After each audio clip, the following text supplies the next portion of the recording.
the evaluation of ovarian reserve with the SonoAVC antral tool and biochemical markers. Have no disclosures, and at the end of this conclusion, participants should be able to understand the definition of ovarian reserve, know the techniques available for the assessment of ovarian reserve, and understand the potential advantages of SonoAVC antral tool. Ovarian reserve is a very frequent used term in reproductive medicine without a clear definition. It's defined as the reproductive potential function in function of the quality and number of oocytes remaining. But when we talk about ovarian reserve, we are really talking about quantity of oocytes. Then we have other terms like diminished ovarian reserve from American Society, patient with reduced response to ovarian stimulation compared to women of the same age. Ashley has a different term for the same definition, poor ovarian response. We all know Bologna criteria from 2011, where with two features of these three, risk for poor ovarian response, previous cycle with less than 3 oocytes, or an antral follicle count with less than 5 or 7, or AMH lower than 0.5, 1 or 1.1 is classified as a poor responder. Why measure ovarian reserve? What should the ovarian reserve test predict? Ovarian reserve tests will predict quantity of oocytes in ovarian stimulation. It won't predict quality, fecundity, or the outcomes that we will have.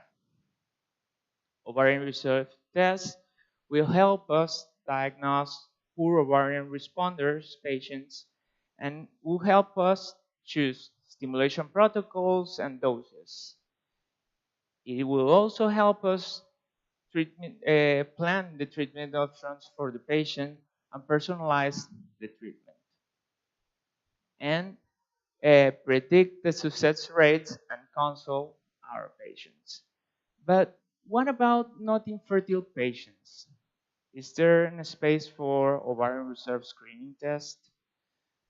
This is data from USA. You can see here that in the 80s, this chart, the fertility rates were higher before 20 years old, but now in 2021, we can see the fertility rates are higher after the 30 years old. And in Europe, this is Europe data from 2001 to 2020, and we can see the fertility rate from 20 years to 29 years old is been lower fertility rates, and fertility rates are growing from 30 years to more than 40 years. So maybe, as we can see, women are having childs older. So maybe it's important to know the ovarian reserve prior to 40 years, 35 years old. This is called ovarian reserve screening. The problem is that it doesn't reflect the potential for natural conception, and it could create anxiety for women. But the truth is that women with diminished ovarian reserve are at increased risk of early loss of the fertility potential. More important in women that will need an IVF to get pregnant. So ovarian reserve screen tests can increase an individual motivation for plan for a natural conception or explore oocyte vitrification. Women have the right to be aware of ovarian reserve test screening so themselves can determine if it's useful in assisting them in their reproductive life planning. And how should an ideal ovarian reserve test be? It should be reproducible. If we do it in to have this similar result, if we do it in different centers, have to be have to have a low intercycle variability, to have similar results in different months with no more than 6 months in between, and have low intracycle variability if you do have the similar result in 2 points of the same menstrual cycle. And the objective is to detect the true poor responders and to not classify a normal responder as a poor responder. And we have two big groups for ovarian reserve test. We have the biochemical markers and the ultrasound evaluation. We will start with biochemical markers. Biochemical markers, we have basal ones and provocative ones. The basal ones are the FSH, estradiol, inhibin B, and the AMH. And the provocative, we have the clomiphene challenge test. Biochemical markers, these markers represent different stages of the folliculogenesis. We will start with the gonadotropin dependent stage. We have the FSH, estradiol, and the clomiphene challenge test. We'll start with the FSH. FSH is widespread use, but it has high intra and intercycle variability and have very limited predicted value for a poor response in young patients. FSH need a high cutoff point to have a high specificity, but we can increase this sensibility using the estradiol. The estradiol alone is not a good test for ovarian reserve, but with the FSH we can increase sensibility. Patients who have a normal FSH but we have high estradiol, maybe we're looking at a diminished ovarian or poor ovarian response patient. The clomiphene challenge test is used to measure FSH, and with 5 days of clomiphene has a low sensitivity and low specificity for predicting poor ovarian response. It's not frequently used, but it can be used as a part of treatment in poor ovarian reserve patients. Inhibin B is a glycoprotein produced by granulosa cells and represent the gonadotropin responsive stage of the folliculogenesis. It's not routinely used, it's not recommended because it has low sensitivity and low specificity. And then we have the AMH. AMH is produced by granulosa cells of the primordial and secondary follicles, the gonadotropin independent phase of the folliculogenesis. It's widespread use and it has a positive association with oocyte yield. AMH for predicting poor ovarian response or cancellation of the cycle has a high sensitivity and specificity, as we can see. The problems we have with AMH, the different aside kits, there are two big aside kits, and it has different cutoff points. Then we have ultrasound ovarian reserve test. We have the antral follicle count and the ovarian volume. We'll start with ovarian volume. The ovarian volume is calculated by measuring each ovary in 3 planes and using the formula of the volume of an ellipsoid. And then we add both volumes, we divide in 2, we have the mean ovarian volume. The thing is that ovarian volume is not a good, have a low sensitivity and specificity for predicting ovarian response. And then we have antral follicle count. Antral follicle count is to count the number of follicles from 2 to 10 millimeters in the earlier follicular phase. It's very frequently used in gynecology and it's very easy to do.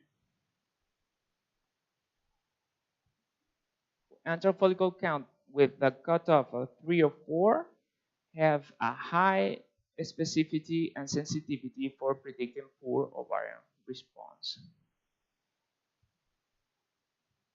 Hayaprakasan and group demonstrate that also antral follicle count has a low inter-cycle variability. Between different cycles, it would be very similar.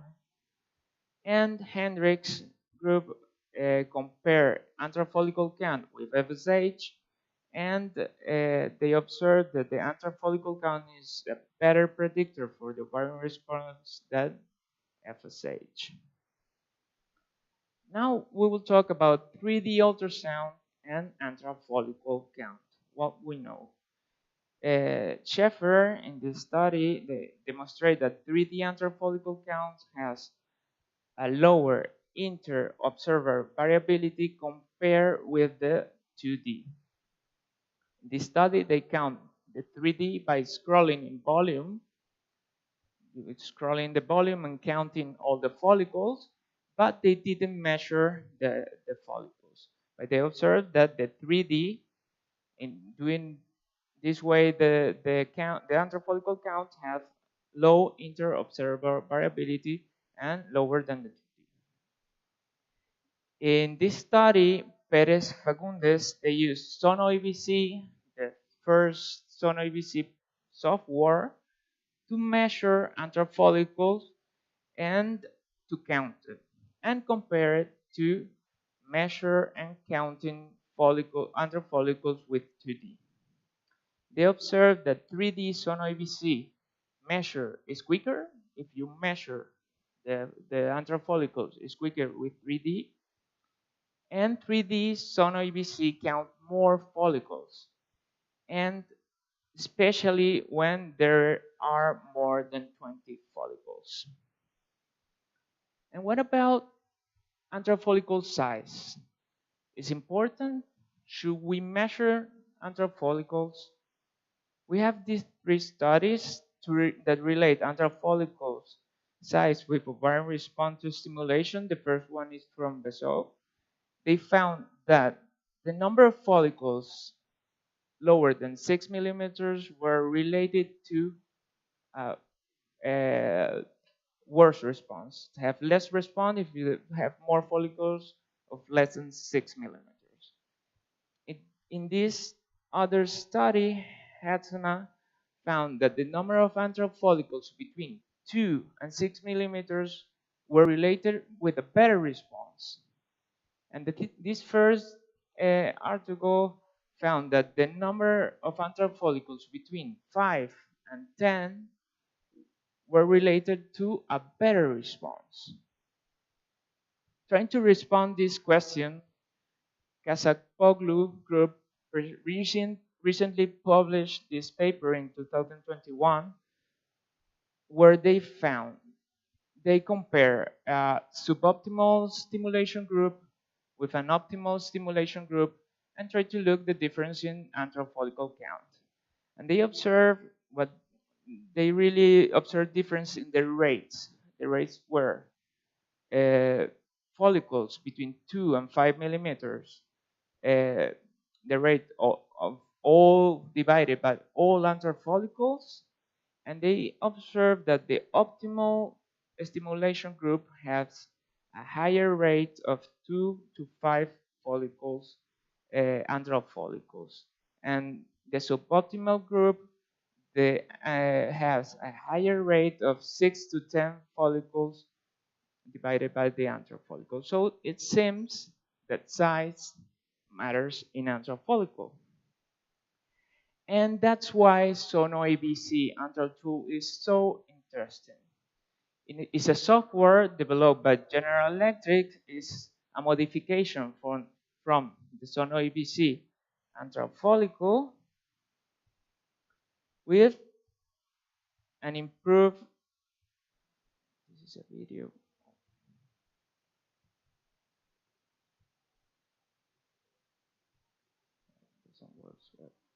Okay, it's with an improved detection of small follicles.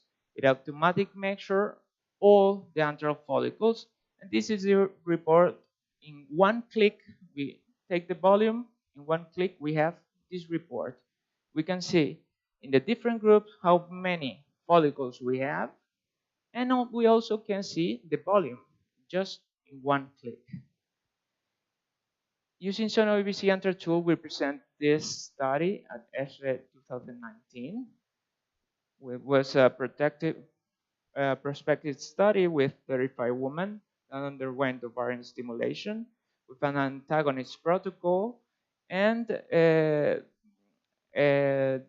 ultrasounds were performed by 4 operators and was analyzed by one single operator. And what we found that automatic antral follicle count more follicles than manual, but not with a significant difference. And we found significant difference in the time. Automatic measurement was we spend more time doing the antral follicle count, but we didn't measure the follicles in the manual group. In the manual group, we didn't measure all the follicles. With automatic count, we automatically measure all the follicles. And the higher time that we spend in the automatic group, it was by the analysis of the volumes. But the time needed in the ultrasound room for the patients, it was lower in the automatic part. The take-home messages is that the ideal ovarian reserve test does not exist. Antral follicle and AMH have the best sensitivity and specificity, so the two ones that we should use. FSH and estradiol in combination are useful. Antral follicle count is widely used in fertility clinic and to assess ovarian reserve because it's very easy to do. And the SonoAVC antral tool is a promising method for assessment of ovarian reserve. The SonoAVC antral tool may be useful to achieve the final goal of determine what is the ideal follicular size to be included in the antral follicle. We have to do more studies, but it seems that size matters. The automatic software are constantly being refined to increase the accuracy in the measurements of these antral follicles. But at the end, the ovarian response to stimulation is the best test that we can have for the ovarian reserve. Thank you all. And